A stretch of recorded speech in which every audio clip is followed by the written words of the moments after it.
सभी का स्वागत है और आप सभी से अनुरोध है कृपया हमारे चैनल को सब्सक्राइब करें, वीडियो को लाइक भी अवश्य करें।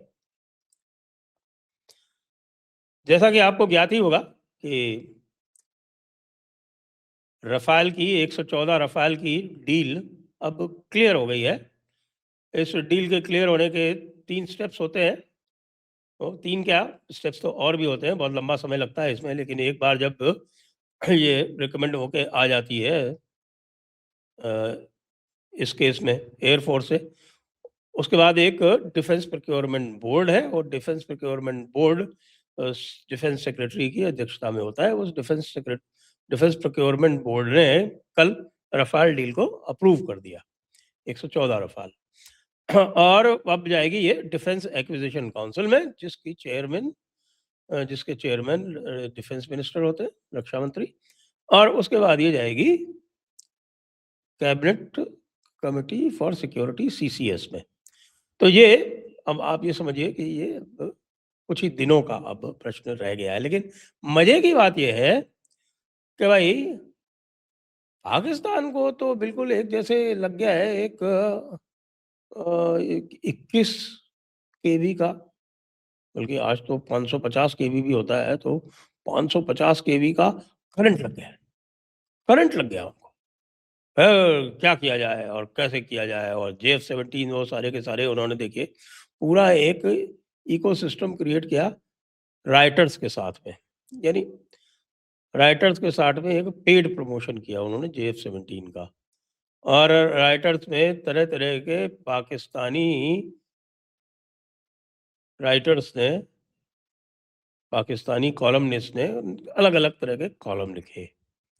और उसमें कभी उन्होंने बताया कि सूडान ले रहा है, कभी बताया लीबिया ले रहा है JF-17, कभी बता दिया कि साहब वो अज़रबैजान भी ले रहा है, फिर कह दिया साहब हम इंडोनेशिया से भी टच में हैं। इंडोनेशिया के बेचारे की ऐसी तैसी होगी इस चक्कर में, क्योंकि जब ये खबर छप गई कि इंडोनेशिया ले रहा है, तो भारत ने जो ब्रह्मोस डील थी उसको स्लो डाउन कर दिया। ब्रह्मोस की डील इंडोनेशिया के साथ फाइनल हो गई थी, उसमें केवल एक छोटी-सी एक फॉर्मेलिटी बाकी थी, वो ये थी क्योंकि ब्रह्मोस एक जॉइंट वेंचर है, तो उसमें रशिया की होके मिलनी बाकी थी।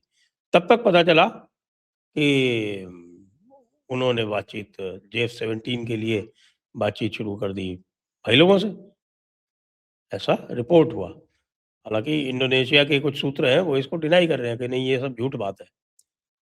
तो अब झूठ बात है तो जो भी है, लेकिन ये बात आ गई तो वो पूरा का पूरा स्लो डाउन हो गया। लेकिन इसी बीच में ये रफ़ाल की खबर आ जाती है, और ये रफ़ाल की खबर जो है, ये पक्की खबर है, क्योंकि रफ़ाल के साथ-साथ में वो जो पूरा इकोसिस्टम है, वो बनाया जा रहा है। क्योंकि रफ़ाल की कॉस्ट के बारे में लोग जो हल्ला-गुल्ला कर रहे हैं, उनको ये समझ में नहीं आता कि रफ़ाल केवल एक जेट नहीं है, वो अपने साथ पूरा एक इकोसिस्टम ला रहा है।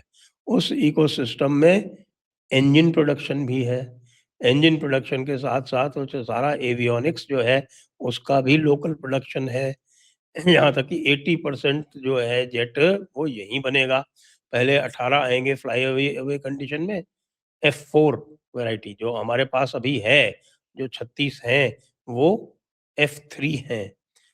तो इस पूरे पैकेज में ये सारा इकोसिस्टम बनेगा। अच्छा, इस इकोसिस्टम के ऊपर फिर Sukhoi 57 as a stealth fighter, वो सबसे ऊपर इस पूरे पिरामिड में वो रहेगा।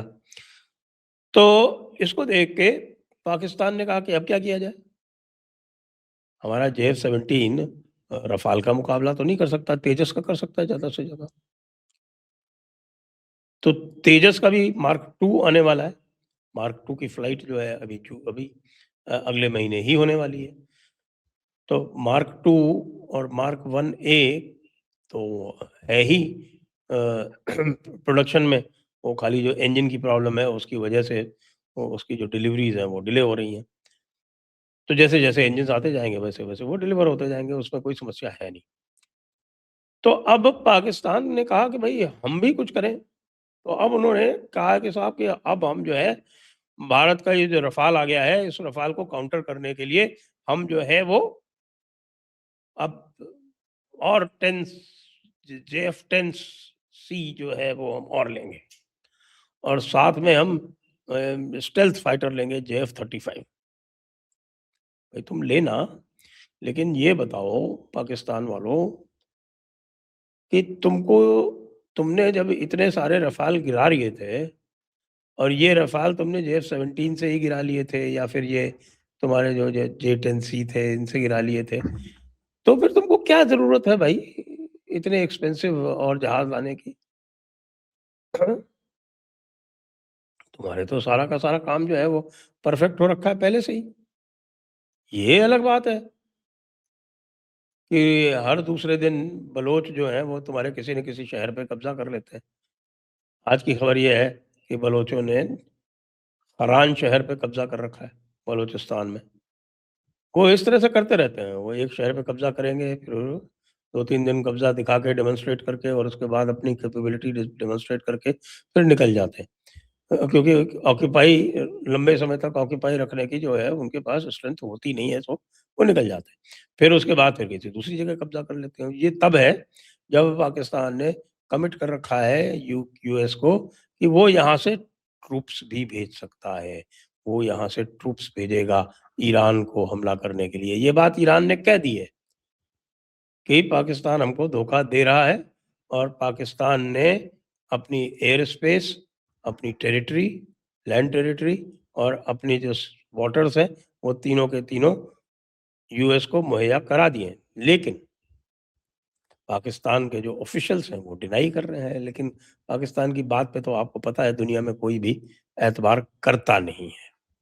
तो अब ये कह रहे हैं कि साहब कि हमें अब रफ़ाल को काउंटर करना है। इसीलिए मैं ये सवाल पूछ रहा हूँ कि यार रफ़ाल को काउंटर तुमको क्यों करना है? तुमने तो इतने सारे रफ़ाल गिरा दिए थे। 7, 8 पता नहीं कितने और इतने सारे जब तुम रफ़ाल तुमने ना केवल गिराए थे, तुमने अपने क्रिकेटर्स को यहाँ तक इंस्ट्रक्ट कर दिया था कि तुम्हारे क्रिकेटर जो हैं, वो इशारा करते थे कि भाई रफ़ाल गिर गया, रफ़ाल गिर गया। यहाँ तक कि एक क्या 2 को तो पेनल्टी भी झेलनी पड़ी। तो जिनको जब पेनल्टी झेलनी पड़ी तो फिर रफ़ाल की बातें पब्लिक में तो बंद हो गई, लेकिन ये अपना प्रोपेगेंडा अभी भी करते रहते हैं। अब रफ़ाल के आने से कह रहे हैं कि साहब कि हम J-10 CE हम अब बहुत सारे और लेंगे, 114 ये रफ़ाल ले रहे हैं, तो J-10 C लेंगे हम, J-10 C एक्सपोर्ट वर्ज़न और ये कह रहे हैं 60 टू 70 हुँ? अब ये 60 टू 70 की कैपेसिटी चाइना की इनको बना पाने की है एक्सपोर्ट वर्ज़न की, कितने सालों में देंगे तुमको? पहले ये तय कर लो।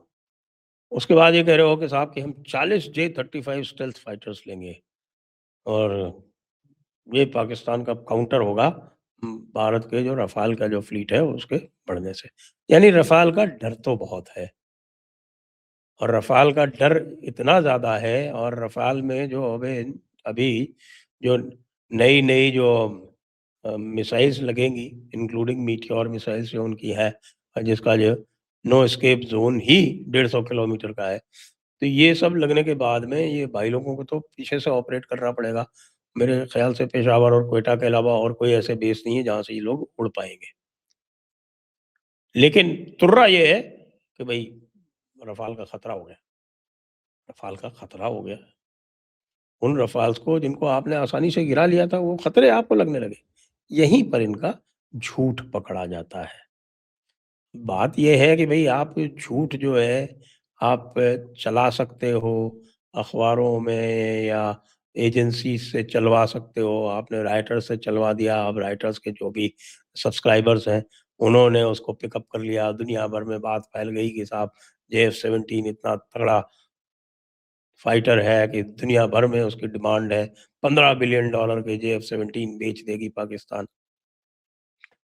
यार बेचो ना भई। हम तो चाहते हैं कि और लोगों के पास JF-17 जाए। ऐसा जंक जो है जो कोई भी लेगा तो वो कम से कम ये तो पक्का करेगा कि दोबारा पाकिस्तान से कोई चीज़ ना खरीदे। पाकिस्तानियों तुम पहले यार बलोच और पश्तून से तो निपट लो बलोच और पश्तून का क्या है कि इस समय चूँकि ईरान पर हमला करने के लिए तैयार बैठे हैं ट्रम्प बाबू, तो वो ट्रम्प बाबू ये कह रहे हैं कि देखो भाई बलोचों, उनसे बैक चैनल टॉक बलोच से, कि भाई बलोच तुम लोग कुछ नहीं बोलोगे। तो वो कह रहे हैं कि भई आप क्या दोगे इसके बदले?